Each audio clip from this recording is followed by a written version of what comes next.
we're given a graph of this function here, y equals g of t, so that's our basic function, and then we're given different versions of that graph, and what we want to do is write the equation for each one of these graphs in relation to this graph here.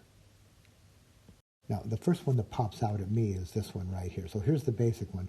This one pops out right away because it's just a reflection, right? It's the basic graph done what? It's that basic graph reflected about that t-axis. I'm going to write this function as y equals the opposite of g of t. What about this one over here? Here's the basic. What about this one here? Well, it looks the same graph except what? Notice that, okay, it still crosses at -2 and 2, as does this one, but this one here crosses at 4, the y-axis at 4, this one at 2. So it looks like these verticals are double these verticals right here. So this is a stretch by a factor of 2.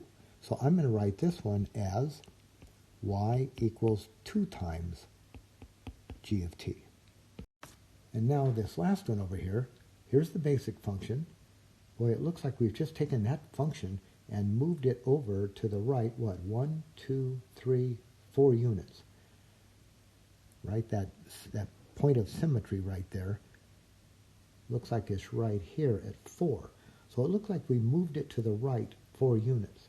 So that's going to be a horizontal translation, and I'm going to write that one like this.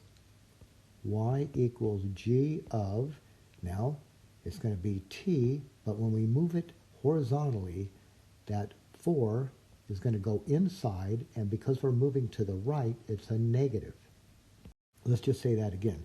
If we did something like this, if we had written y equals g of t plus 4, that would have taken the basic graph and just shifted the whole thing up 4 units, right? It would have looked like this. It would have been kind of like this.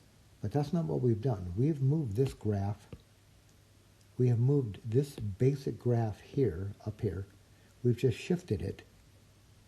Which way? Well, we shifted it this way here, right? We took this point here and moved it over 4.